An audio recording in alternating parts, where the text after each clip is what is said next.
Hello mga kapaul at magandang hapon po sa inyong lahat. Pure Paul Racer po nagbabalik. So ang gagawin po natin ngayon sa video na ito ay gagamutin po natin itong tandang na ito mga kapaul, no? Na may kaskaro o buni. So as you can see, yan, no? So malala na po yan mga kapaul, no? Tingnan nyo yung kaskaro sa mukha niya mga kapaul, no? Almost nabalot na po yung mukha niya mga kapaul, no? Ng kaskaro. So ngayon ay gagamutin po natin yan mga kapaul, no? So ngayon mga kapaul, bago natin siya gagamutin ay aalamin muna natin kung ano itong kaskaro o buni mga kapaul, no? So ang kaskaro o buni, ito ay tinatawag na pavus o ringworm. At ito ay isang uri ng fungal disease na nakukuha sa maruruming pakainan, maruruming painuman ng tubig, maruruming lugar, area at iba pa. For short, ito po ay nakukuha sa dumi mga kapaul, no? So ngayon, ang tanong ay paano po natin ito maiiwasan ang kaskaro o buni sa manok? So ito po ay based sa aking research at na-experience ko na po, no mga kapaul. So unang-una po dyan mga kapaul, at ito ang pinaka-importante sa lahat mga kapaul, no? Ay ang kalinisan. Sa pamamagitan ng pagdidisinfect at panatilihing malinis ang kanilang pakainan at painuman ng tubig mga kapaul, no? Especially sa kanilang lugar mga kapaul at pasilidad mga kapaul. So pangalawa po mga kapaul, ito ay ang pagpapaligo ng ating mga manok mga kapaul, no? So hindi lang po sa lugar at pasilidad lang po tayo malinis mga kapaul, no? Importante din po ang kanilang katawan mga kapaul, no? Lalo na kapag nasa range o nakagala lang mga kapaul, no? Kasi minsan hindi natin sila natututukan. Kapag busy tayo, hindi natin alam kung saan sila nagpupunta mga kapaul, no? Lalo na kapag madumi ang paligid nila mga kapaul, no? Magugulat ka na lang isang araw na may namumuong kaskaro na sa kanyang mukha mga kapaul, no? At pangatlo po mga kapaul ay ihiwalay o i-isolate ang natamaan ng kaskaro o buni. Kasi very contagious po itong kaskaro mga kapaul, no? Meaning nakakahawa po ito sa ibang manok mga kapaul, no? So mga kapaul, pang-apat, ito po ay ang pagpapalakas ng resistensya ng ating mga alagang manok sa pamamagitan ng pagbibigay ng bitamina mga kapaul, no? Marami po tayong mapagpipilian mga kapaul, kagaya ng Multilite, Vitamin Pro, Multimax, Viteral at iba pa mga kapaul, no? At yan ay mabibili po sa inyong pinakamalapit na Agribet store mga kapaul, no? So ngayon mga kapaul ay dadako na po tayo sa last part ng ating topic mga kapaul, no? Which is paggamot po sa kanya mga kapaul. So sa paggamot po sa kanya mga kapaul, usually sa gabi po ako naggagamot mga kapaul, no?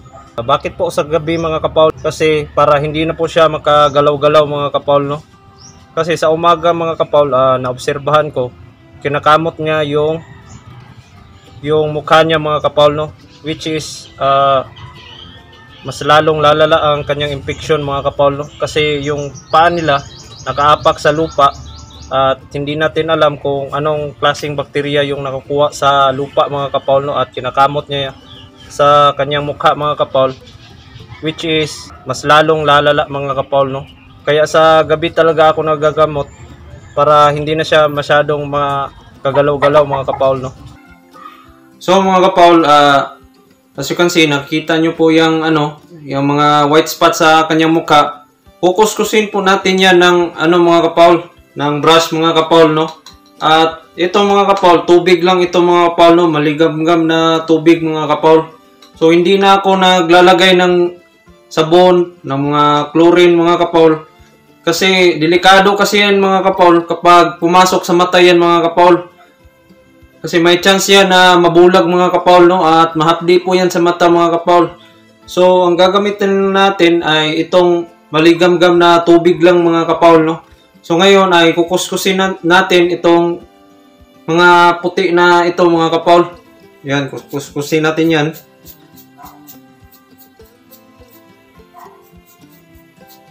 So dahan-dahan lang para hindi hindi matamaan yung mata. Sa kabila naman mga kapaul,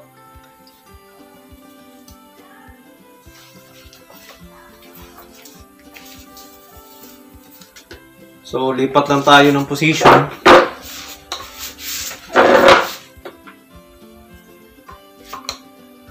Yan, ang dami oh. So, nandito pa sa palong. So, kukuskusin natin yan.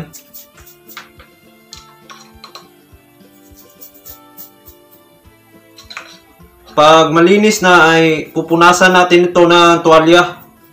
So, yan. Tapos na po mga kapaul. So, pupunasan po natin ito ng towel mga kapaul, no?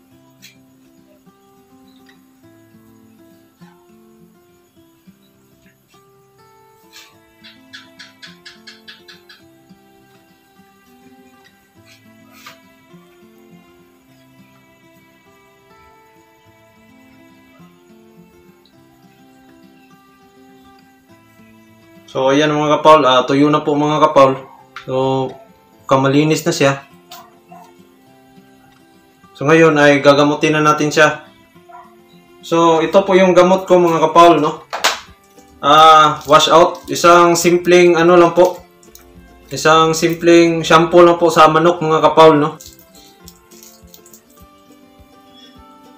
So, ngayon mga kapaul ay ipapahid natin ito sa mga white spots mga kapaul, no? Kagaya nito.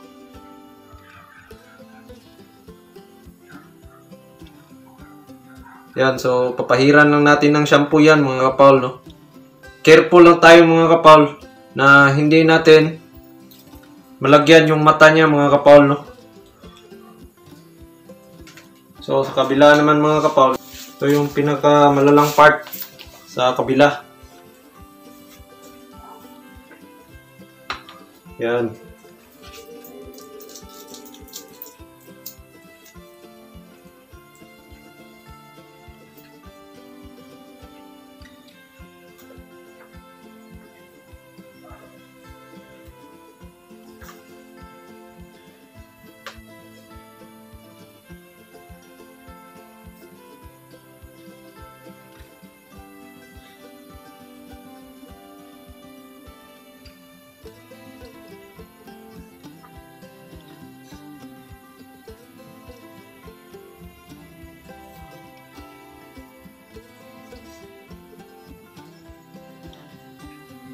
So, ayan na po mga kapaul, no? Tapos na po mga kapaul. Hello mga kapaul at magandang umaga po sa inyong lahat. So, ngayon ay nakapag-decision po ako na isang beses lang natin siya gagamutin, ay dudublehin po natin. Dahil medyo malala na yung kaskaro sa mukha niya mga kapaul, no? At medyo matatagalan po tayo nito kapag isang beses lang natin siya gagamutin. So ngayon ay gagamutin po natin siya sa umaga at gabi mga kapaul, no? So the same procedure po din mga kapaul, no? Yung paggamot sa kanya. So ngayon mga kapaul ay gagamutin na po natin siya. So since wala tayong tagahawak, so ito yung diskarte natin, no? So, dito natin siya ilalagay. Tapos, kukuskusin natin yung mukha niya mga kapaul, no? At ngayon ay naubusan ako ng washout shampoo na panggamot sa kanya. So, ito na lang yung nabili ko mga kapaul, no? Serumite. Ito yung ilalagay natin sa part ng may kaskaro mga kapaul, no? At ngayon mga kapaul ay magsusuot tayo ng gloves mga kapaul, no? Kasi kakain pa tayo mamaya mga kapaul, no? Para safety mga kapaul. So ngayon ay gagamutin na natin siya mga kapaul, no?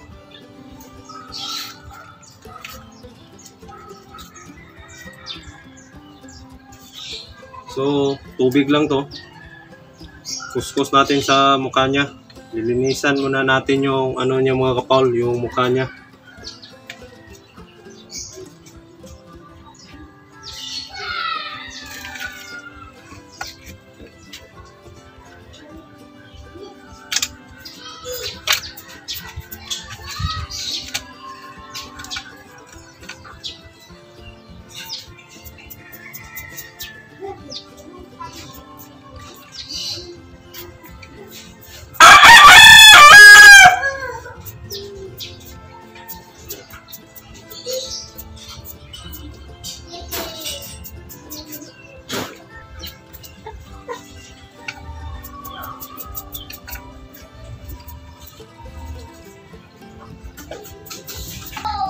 ngayon mga kapaul ay tapos na natin siyang linisan yung parte na may kaskaro sa mukha niya. So ngayon ay gagamutin na po natin siya mga kapaul, no? Gamit itong Zeromite.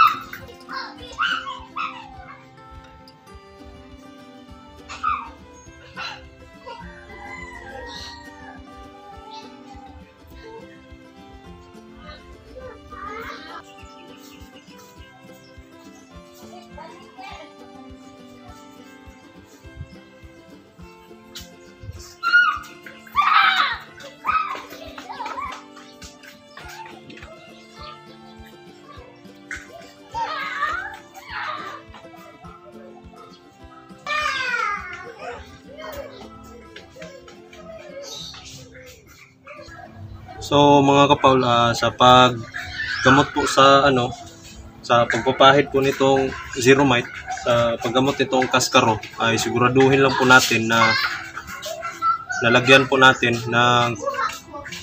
ng Zeromite ang lahat ng parte na apektado ng kaskaro mga kapaul, no? So mga kapaul, tapos na po natin siyang ginamot mga kapaul, no? So magbibigay lang po ako ng update kapag okay na po siya mga kapaul at naka-recover na po siya mga kapaul, no? So dito lang po tayo nagtatapos mga kapaul, no? At maraming pong salamat.